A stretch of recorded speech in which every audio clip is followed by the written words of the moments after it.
revisiting the Sega CD Model 2 that I bought that does not work. Now, as normal, my name is Matt. And as you can see, my camera's not in the normal position. You don't see my games behind me back here. They're actually over that way. But this is still my gaming corner. I just moved my camera for this one so that I can get a better view of the unit when I get ready to start working on it for you. But as always, I am Matt. This is the gaming corner, and today we're going to be trying to fix a Sega CD Model 2 that does not power on. So let's get ready to have us some fun. Alright, so right here, let me get that a little bit better right here.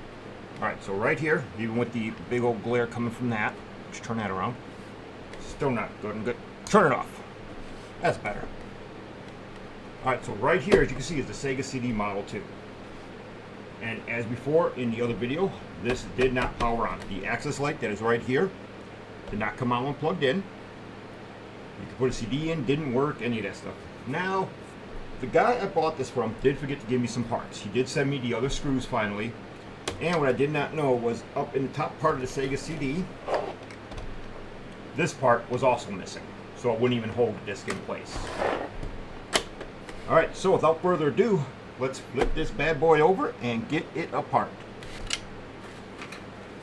Kaboom. So there is the underside of the Sega CD. Put that over here for now.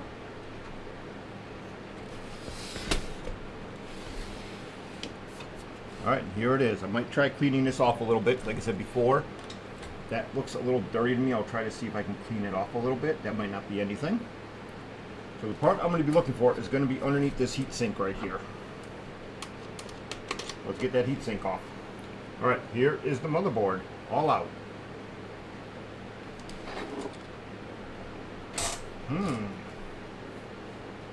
So here's an interesting part. Alright, I don't know how well you're going to be able to see this here. Let me put this down, see if I can zoom in on it.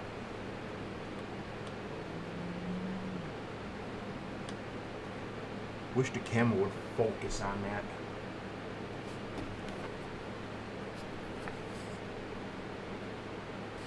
So the part in question, which it's not focusing in on well on, I'll see if I can do it with my phone. So this, get it to where the light is. Ooh, that sounded great. Okay, this right here is the fuse. He did replace it because that's not what the fuse originally looks like.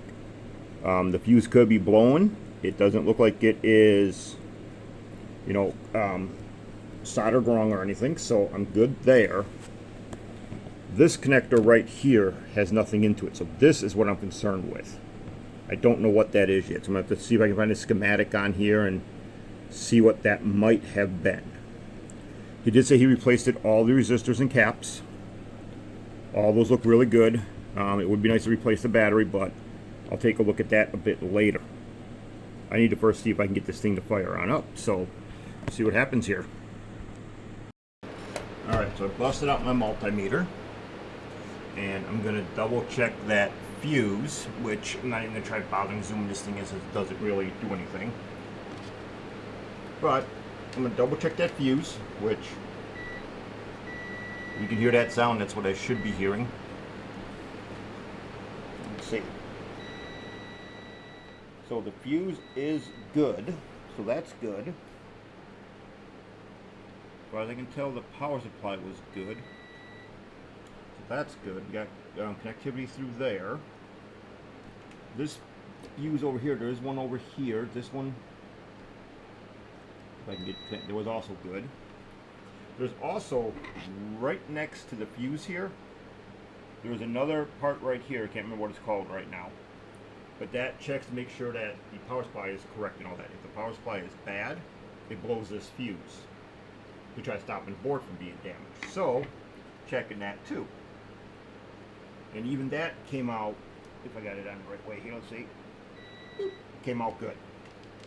So all that's all good. But the thing that's been driving me nuts is on the bottom of the board, all of his resistors that he replaced, which is going to be kind of hard to see here, were all sticking up really high. There's an offset chance then that when the board was put back in, touching the metal plate underneath it was shorting out the whole board. So I'm just going to continue cutting off some of those, and we're going to try it again. That would just made one big short. Because he had some really long ones on here yet. So we're going to cut those off.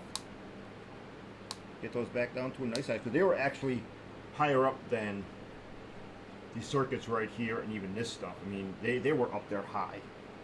Like, I don't know if you can see it that well, but let me see if I can just... Right next to this board, there are two here, two here, two here, two here of his capacitors he put in.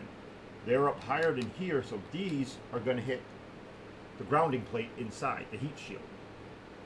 If all those are hitting, I'm thinking it's going to short out the whole system. So, I'm going to continue cutting off those little nubs. I'll go back and show a little bit on my phone, see if my phone can pick it up better. Alright, so, when looking at this, there's a little nub right here, right here, right here. All those little nubs are higher than this. They're even higher than these things. You see there's one right here. It's higher than this. You can see it's been bent down too, so that was hitting the grounding shield, which is right. The shield, which is right here. So they were hitting this shield.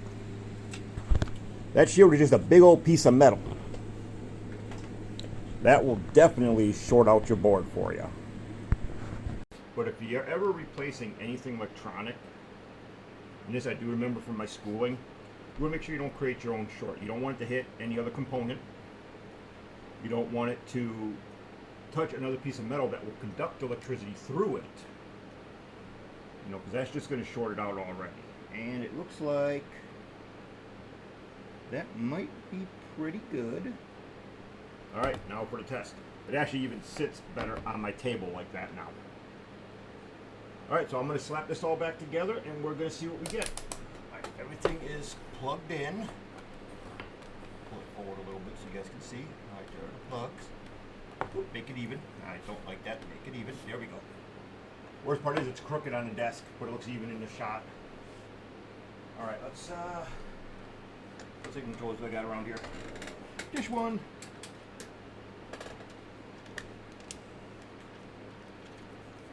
Retrobit Street Fighter controller. Let me turn off the light over here though. A Retrobit Street Fighter controller. Very nice. I actually like this one a lot. It is Sega compatible and USB for the computer, which is also cool. Plug this bad boy on in. Alright, the moment of truth. We're just going to pop this bad boy open. We're going to throw a CD inside of it. Good question. What CD do you want to throw in there, Matt? Let's throw in a classic. Let's throw in Road Avenger.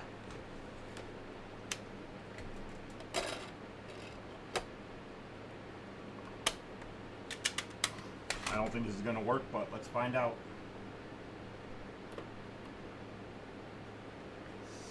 Son of a bitch, it's getting...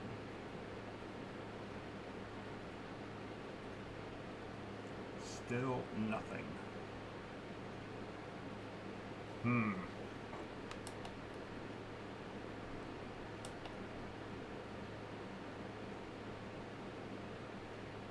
Still nothing on this one, huh? What else could be causing a no power? Power connector was good.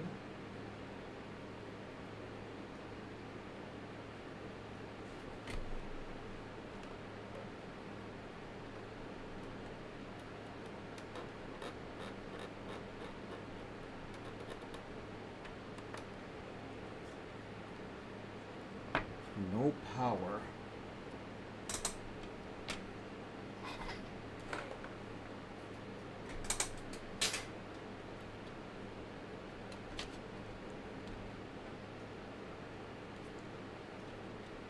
Power plugs in here. Those were good. Goes back to this. I want the coil blue.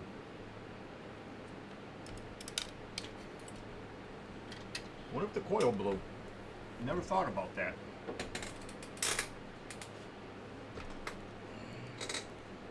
There is a coil right off the power supply. I wonder if that blew. show you kind of what I'm looking at here. Okay, so I haven't disconnected the Sega CD yet, so let's just see if I can just pull that out of the way for a minute. Okay, so first thing I thought was maybe this thing, because it's definitely hitting. All the connectors inside look good. But, okay, so power supply's here. According to the traces underneath, I think it runs into this coil. So I wonder if the coil is bad, as it's not transferring power as it goes. That would be this one right here. So let's take a look.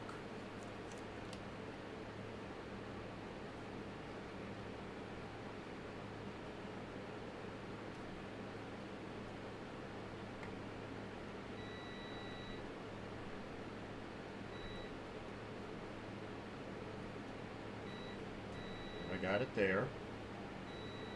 Got it there. That might be the ground portions of it. And after that, that's where it's going to get hairy, because it runs into a lot of crap after that.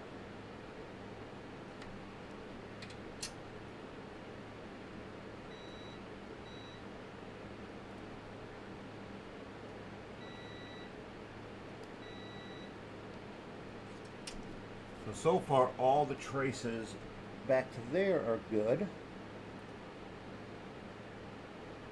That's going to be a pain in the ass to figure out where that goes next. Alright, what about back up to that power to the resistor? Resistor's there. So let's see here. Got the resistor right there? Oh, that might have been resistor right there.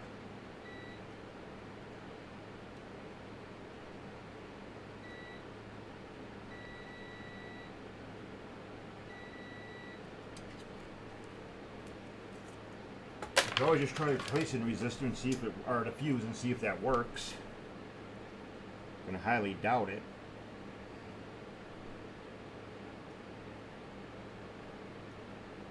Well, you know what they say. No guts, no glory. What's it gonna hurt if I replace it?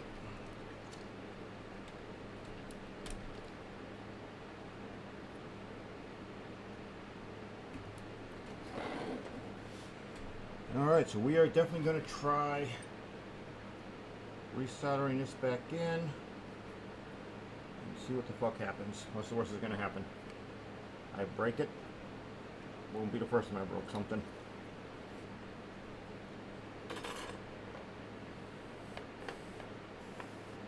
I don't have much of a soldering kit here, so gotta do what I gotta do.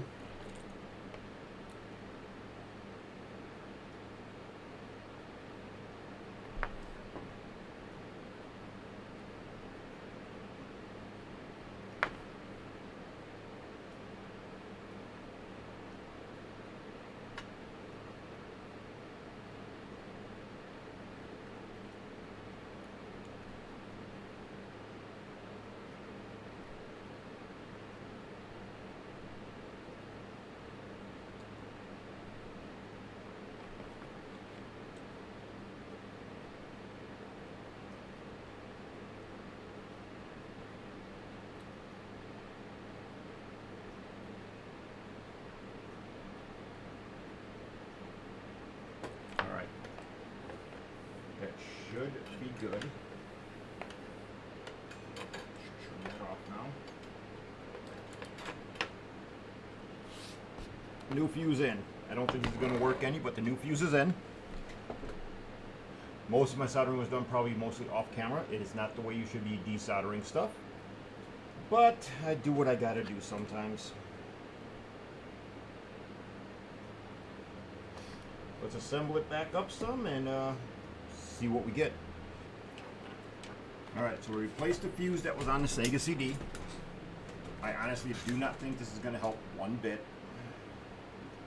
Well, let's see if we get the access light that should show up here to turn on. Ready?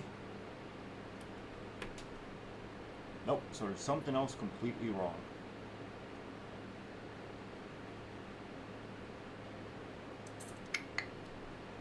Not sure what else it could be.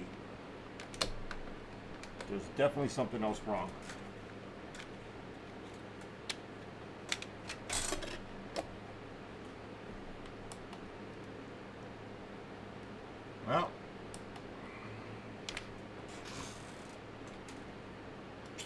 I was hoping that would have worked.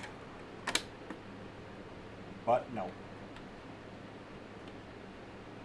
I wonder what else it could be.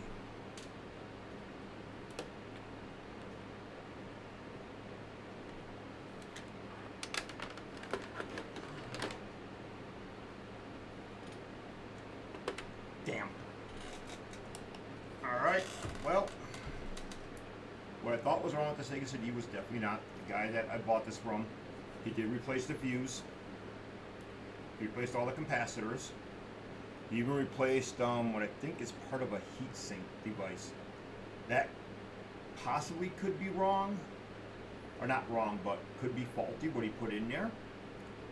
At this point, I'm going to highly doubt it though, because I did get connectivity through, or continuity, that word, through it. So I don't think it's any of that.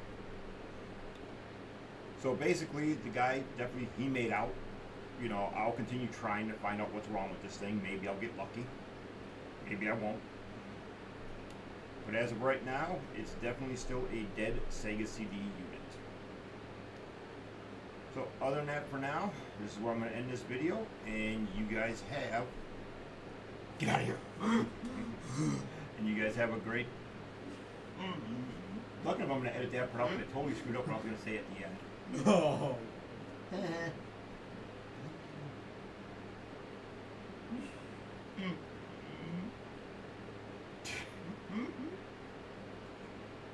Alright, so as you guys can see, it's definitely still a dead Sega CD.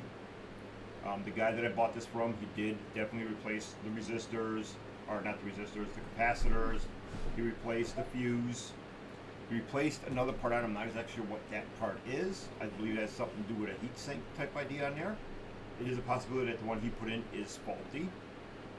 Even though I'm getting kind of, whatever that word is, to go through it, it still could be a faulty piece.